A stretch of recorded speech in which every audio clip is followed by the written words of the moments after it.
6일입니다. 6일은 예비선거 날이죠. 오늘은 예비선거에 관련돼서 얘기 나눠보는 시간으로 꾸리겠습니다. 뉴스 진단 함께해 주시고 계십니다. 김동석 시민참여센터 상임이사님 나와 계십니다. 안녕하십니까? 안녕하세요. 네네. 이사님 6월 6일, 그러니까 화요일입니다. 네, 예비선거가 어떤 선거인지 먼저 설명을 좀 부탁드립니다. 예비선거예요. 프라이머리죠. 네네. 뉴저지의 프라이머리입니다. 그러니까 뉴저지 주에만 선거가 있는 게 이제 화요일 6일인데요. 각 당에서 그 자기 당의 후보를 결정짓는데 당에 소속돼 있는 유권자들한테서 의견을 물어가지고 당의 후보를 만드는 선거, 예비선거입니다. 뉴저지 이번 예비선거가 초미의 관심을 끄는 이유는 주지사 선거가 있습니다. 네네네. 예, 이 뉴저지 주지사가 리더십을 온전하게 발휘했던 적이 별로 없습니다. 왜냐하면 아시겠지만은 2000년도 초반에 아들 부시 대통령 되면서 그 당시에 뉴저지 주지사였던 여자 주지사인 우인맨 주지사를 환경부 장관으로 픽업을 하니까 공석이 되니까 그 주지사 권한대행이 생기고 그 다음에 끝나면서 바로 짐 맥그립이 민주당 주지사가 들어오면서 또 이 짐 맥그립이 주지사는 2005년인가에 그 동성연애자였었어요. 이게 세상에 밝혀지게 되니까 리더십이 흔들리니까 이제 사임을 했죠. 사임을 하니까 그 다음에 또 민주당의 주지사 권한대행이 들어와 가지고 한 1년 남짓 유지하다가 그 다음에는 역사적으로 가장 돈을 많이 들여서 주지사가 된 그 당시에는 뉴저지 연방 상원이었던 존 코자인이 골드만삭스 CEO였던 존 코자인이 민주당 주지사 후보로 돈으로 이제 된 분이죠.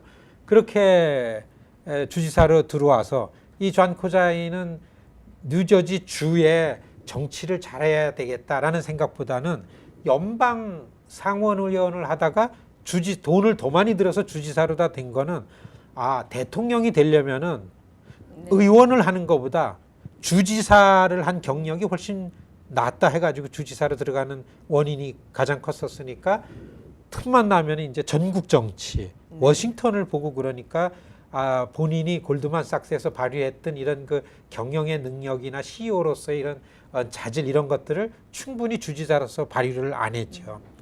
그러고 난 다음에 존 코자인 다음에 이제 그런 와중에서 크리스티 주지사가 당선이 돼가지고서 이제 8년 오는데 아시겠지만은 크리스티 주지사도 너무 이 선출직에 나와서 뭐를 경영했던 경력보다는 연방 경찰, 연방 검찰 어느 한 사안에 대해서 그거를 파헤치고 수사하는 경력 이러한 그 능력을 가지고서 주지사를 하니까 이 뉴저지 주의 문제는 뭔가라는 거는 아주 정확하게 막 봤지만은 이거를 어떻게 원인을 규명하는 데에 많이 신경을 쓰다 보니까 주지사라는 거는 하나의 주의 대통령격인데 이런저런 거 다독거리고 잘 통합시키고 또 이 흐름을 잘 잡아가지고 이거를 리드를 해나가야 되는데 여기에 이렇게 되니까 높낮이가 많았죠.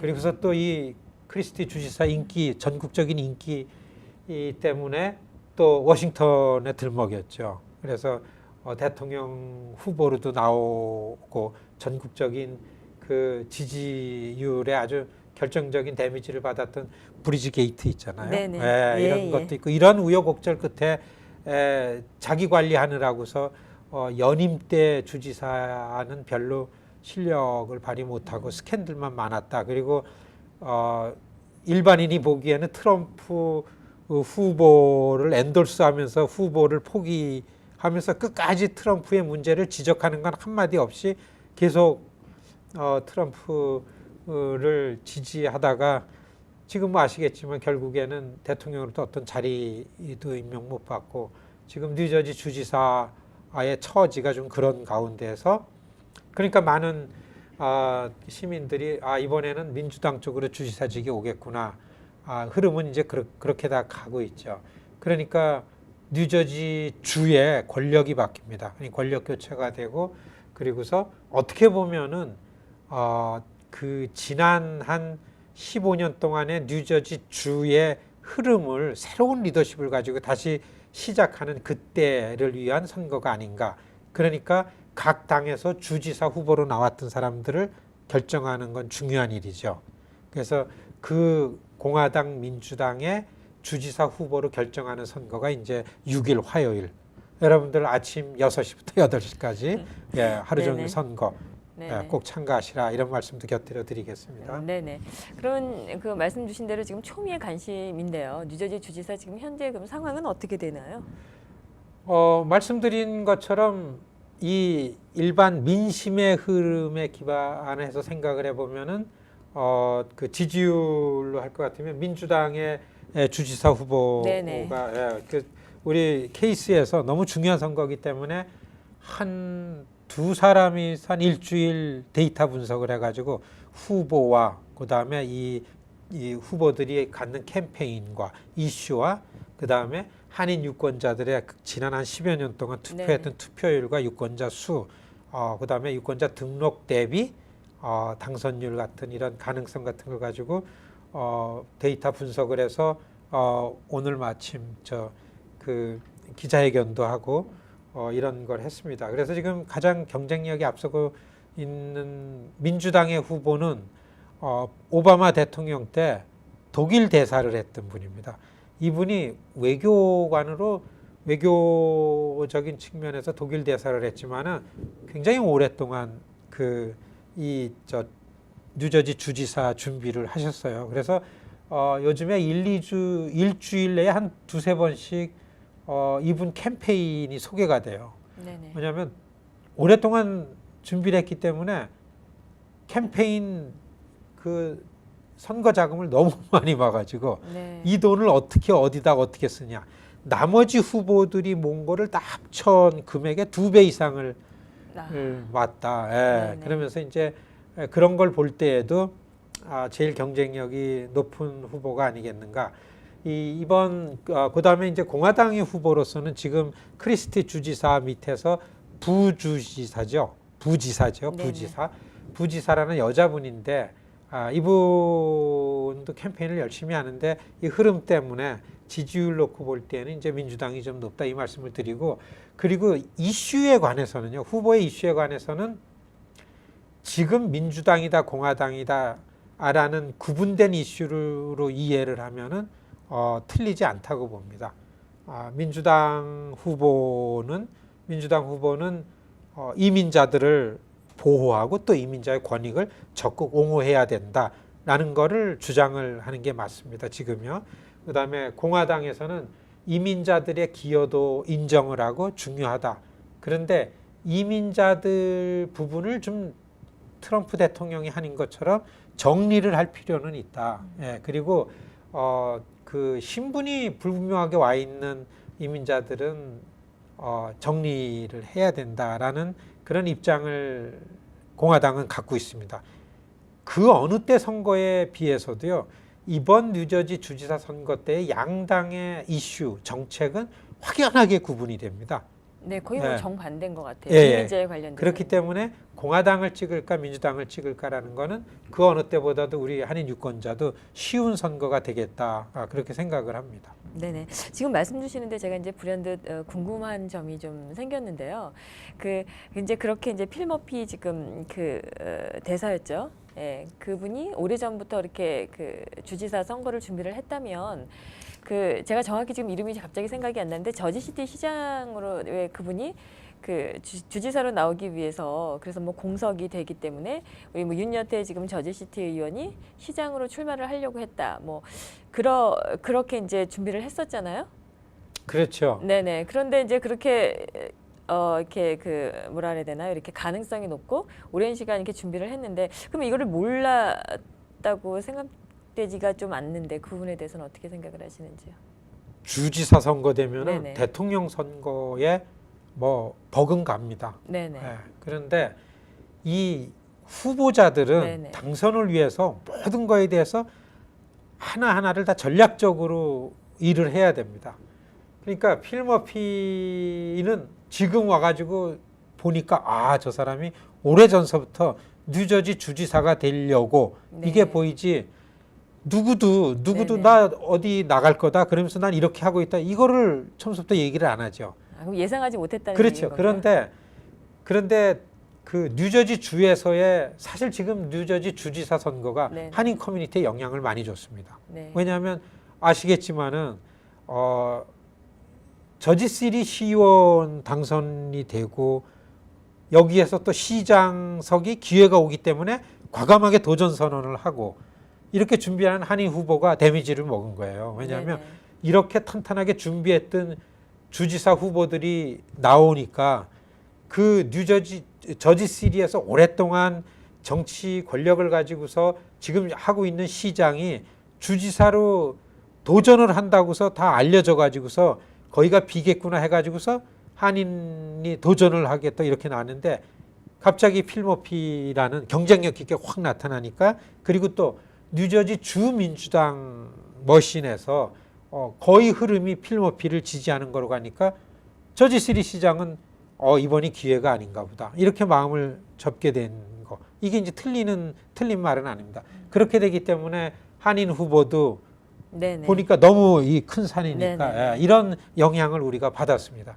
근데 다만 중요한 거는 많이 도전을 하고 많이 실패를 하고 그 다음에 현직에 될 수 있습니다. 그러니까 누군가 이 거름이 되고 씨를 뿌리는 그런 과정이기 때문에 이런 것들은 그냥 그 낭비가 아니고 우리 동포 사회의 정치력 신장이 하나의 걸음이 된다. 뭐 이런 부분이 없지 않은 거는 분명하지만 그래도 지금은 이제 동포들한테 나 뭐가 되겠다 나왔으면은 그냥 과감하게 이렇게 부딪히고서 그렇게 좀 한번 싸워보고 그러는 패기도 좀 필요할 때가 아닌가. 이번 선거를 놓고 볼 때 그런 아쉬움이 있습니다. 네, 그렇군요. 그 좀 한인 유권자에 관련돼서 조금 여쭙고 싶은데요. 이 뉴저지의 어떤 한인 유권자 어떤 현황이라 그럴까요? 네, 어떻게 볼 수 있을까요? 이번 이제 지역 선거를 놓고 볼 때에 화요일 그 예비 선거에는 제일 중요한 건 여러분 어떤 거나 하면요. 한인이 우리들끼리 많이 부딪히면서 팰리세이드 파크에서 맨하탄 32가에서 플러싱 한인타운에서만 만일에 살면은 야 미국이 아니고 이게 한국 어느 한 지역이겠거니 할 정도로 다 한국이나 다름없죠. 근데 사실 미국 시민사회 안에서의 눈으로 보면 아주 소수입니다. 여러분 소수지만 유권자는 더 소수예요. 그러니까 이 소수계들이 정치적으로 힘이 좀 있다라는 걸 내보이려면은 다수 백인들이 좀 관심이 덜 가는 선거 같은 데 가가지고 반짝반짝 실력을 내보여야 됩니다. 여러분들 이 예비 선거는 투표율이 낮아요. 예비 선거 때 특히 올해 선거는 중간 선거도 아니에요. 대개 대통령 4년 임기에 2년마다 하원 선거를 다 가는데 대통령 선거, 그다음에 임기 중간에 있는 미터մ 일렉션 중간 선거, 그다음에 대통령 선거잖아요. 이 중간 선거 또 중요합니다. 그러니까 투표를 많이 해요, 일반 미국 시민이. 근데 올해 선거는 중간 선거도 아닌 일반 선거이기 때문에 투표율이 높을 리가 없습니다. 그러니까 때는 이때다. 어떻게? 더구나 일반 선거 투표율이 낮을 때에 예비 선거는 더더군다나 투표율이 낮죠. 12, 3%가 될까 말까? 유권자가 한 10명인데 한두 명 선거하는 게 그런데 한인 밀집 지역에서 이럴 때에 유권자가 많이 나오면은 후보자들한테는 예비 선거가 너무나 중요합니다. 정치인들한테는 예비 선거가 중요해요. 그런데 유권자들은 좀 맹숭맹숭해서 투표를 안 하니까 투표율이 낮죠. 그러니까 정치인들은 유권자들 투표 많이 하세요. 애걸복걸을 하는데 중요한 부분이 아니기 때문에 유권자들은 잘 안 나가죠. 이럴 때 정치인들 눈에 확 들어가려면은 투표율이 높으면 들어가죠. 여러분 그래서 올해 만일에 다음 주 화요일 네네. 선거에 이 버겐 카운티에 이렇게 밀집되어 있는 한인들이 투표율이 좀 올라가면은요. 내년도 중간 선거를 겨냥해서 각 당에서 이 방송국에 캠페인 돈 들여가지고 선거 광고를 할 겁니다. 네.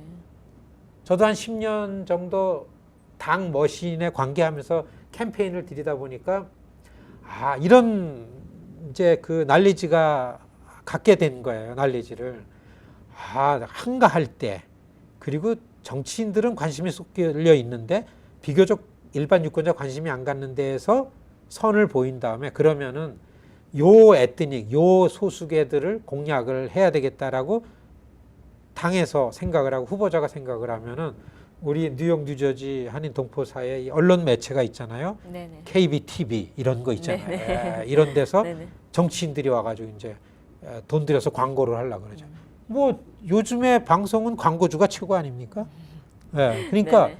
만일에 여러분들 투표 많이 하면은요, 기필코 내년도 중간선거 때 각 당의 후보자들이 KBTV 와가지고 광고 내려 그럴 거라고 예, 예. 봅니다. 예. 이게 정말 주류 사회가 정말 주류 정치인들이 광고를 낼 때 정확하게 인정을 하게 되는 겁니다. 네. 돈이 들어가야 되니까 자본 논리니까. 네네. 그래서 이번 화요일 선거가 이래서 일단은 중요하다 이렇게 말씀드릴 수 있습니다. 네네. 그럼 지금 말씀 주신 대로 이제 굉장히 이렇게 중요한데요. 어떻게 투표를 해야 되는지에 관련돼서 얘기를 조금 주시지요. 대개 미국은 연방 정치인이고 지역 정치인이고 현역 프리미엄이 높습니다. 네. 현역들이 유리해서 웬만큼 망가지거나 웬만큼 실력이 아니면 현직 의원을 이기기가 힘듭니다. 그러니까 그 발렛 투표 용지에 투표 기계에 가 보면은 늘 한인 밀집 지역에 나와가지고 한인 사회에다가 이렇게 얼굴을 선을 보이던 이런 의원들 그 이름자가 있을 겁니다. 예. 요즘엔 많이 나오기 때문에 유권자들 사석에서 한인 유권자들 보면은 많이 알기 때문에 좀 많이 알게 됐기 때문에 그래서 투표하는 거 그래도 어렵지 않고요. 야, 친근감 있다 이런 말씀을 많이 듣는데 그 똑같은 방식으로 그 투표소에서 투표를 하게 되고요. 주지사 선거가 있죠. 그 다음에 중요한 거는 뉴저지 주 상하원 선거를 합니다. 그리고 이 한인 밀집 지역이 있는 이 포트리, 팰리세이드 파크, 페라무스 요 지역 이쪽에 중심으로 하는 주 하원 선거구의 현역들이 이제 나오게 되죠. 민주당 현역들이 그대로 나옵니다. 여기에 이게 뭐 철옹성 같은 벽입니다. 이게 민주당 지역인데 여기에 포트리에서 뭐 주하원 후보로 한인 한 분이 마가렛 씨가 나왔습니다. 그 다음에 또 주하원으로다가는 이제 39지역에 거기는 민주당에서 오랫동안 공화당 지역인데 그걸 탈환해 보려고서 당에서 좀 신경을 쓰는 지역인데 거기엔 좀 아주 우리 한인 크로스터 시의원 하시는 분이 나오고 눈에 띄는 한인들 눈에 띄는 후보는 비교적 상위급 그 정치직에 한인 후보 이름이 올랐다. 주하원에 두 분 성함이 이제 올라간 거죠. 그리고 그날은 투표소에 가면은 당신은 이쪽에 가서 찍으세요. 아니 이렇게 투표 기계에 가면은 불이 들어옵니다. 자기가 속해 있는 당의 후보에다가 뽑기 때문에 그 당에만 찍게 들어와 있고요. 그리고 그날 가가지고서 원래 그 투표에 당적 변경을 하려면 뉴저지에서는 51일 전에 해야 됩니다. 그리고 대개 한인들은 무소속, 무당적 유권자입니다. 네네. 그래서 당일날 가서 어디다가 투표하겠다라고 얘기라고 하면 할 수가 있습니다. 무당적이기 때문에. 그래서 화요일날 일단은 투표하는 게 중요하기 때문에 그 많은 분들이 투표를 해야 된다. 이거를 강조하고 싶습니다. 네. 네, 그러면 시민참여센터에서는 이번 그 예비 선거를 위해서 어떤 지금 도움을 주고 계신가요? 시민참여센터는 선거 있을 때마다 한 라인을 운영합니다. 여러분들 잘 모르시겠지만은 시민참여센터가 크지 않아요. 그런데 뉴욕, 뉴저지 도시권 내의 한인 사회에는 정치 참여 많이 해야 된다. 투표 꼭 해야 된다라는 이런 인식들은 좀 많이 하고 있는 수준입니다. 그렇기 때문에 어떤 선거일 때도 우리는 긴장을 하죠. 그리고 정말 바쁩니다. 전화 많이 와요. 우리도 잘 모르는 지역에서 나 뭐 투표를 하려고 하는데 뭐냐 그러면은 그걸 찾고 있는 게 쉽지가 않거든요. 그리고 몇 명은 대기하고 있다 이렇게 투표장에 가기도 하고 그리고 투표 있을 때마다 한두 건은 꼭 투표장에서 뭐 문제가 생깁니다. 이렇게 차별당했다 그러고 정당한데도 불구하고 못하게 했다니 그럼 이제 가가지고 이걸 해결해야 되고 이런 게 낫거든요. 그렇기 때문에 시민참여센터 그 전화의 한라인 꼭 활용하시고서 그 다음에 조금이라도 무슨 선거에 관해서 잘 모르시거나 문의사항이 있거나 이런 게 있으면은 서슴없이 전화를 주셔야 됩니다. 정말 여러분 선거하는 거 쉽지 않아요. 그리고 여러분 진짜 잘 모르고 선거를 하라 그래서 투표소에 가서 투표 기계에 딱 쓰면은요 이게 뭔지를 모릅니다. 처음 어떻게 쓰는지도 잘 모르고 진짜 이걸 누르라 그랬는데 눌러도 될까? 잘못했다고 누구한테 지적받지 않을까? 그리고 이 선거 용어라는 게 영어 잘한다 그래서 잘하는 게 아닙니다. 뭐든지 물어보셔야 되고서 좀 이 자신감이 있어야 되는 건데요. 그렇지만은 시민참여센터에 전화 한 번 하고 나면은 자신감 생기고 금방 다 알게 돼요. 아무것도 아니고.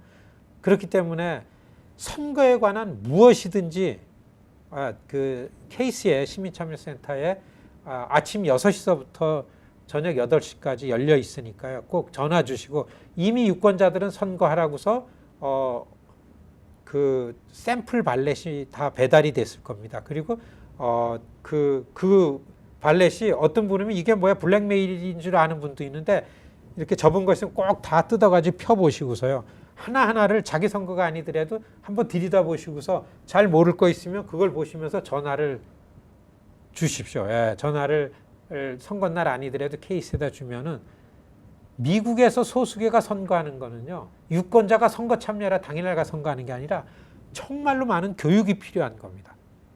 선거 방식도 그렇고 선거권에 대해서도 그렇고 어떤 과정도 그렇고요. 선거하는 방법도 그렇고 그 다음에 후보자들 얼마나 많습니까? 그 다음에 후보자들이 내세우는 공약이나 이슈도 그렇고 이런 거를 잘 알아야 되는데 알 방도가 없습니다. 그냥 있으면 전화 주십시오. 그러면은 여러분들이 선거 쉽게 할 수 있도록 무엇이든지 도와드리겠습니다. 네, 알겠습니다. 그 이번 예비 선거에 또 한인들의 참여가 얼마만큼 중요한지에 관련돼서도 또 강조해 주셨고요. 또 어려운 점이 있을 때 적극적으로 시민참여센터의 한라인을 이용해 달라는 말씀도 주셨습니다. 네, 오늘 말씀 고맙습니다. 고맙습니다.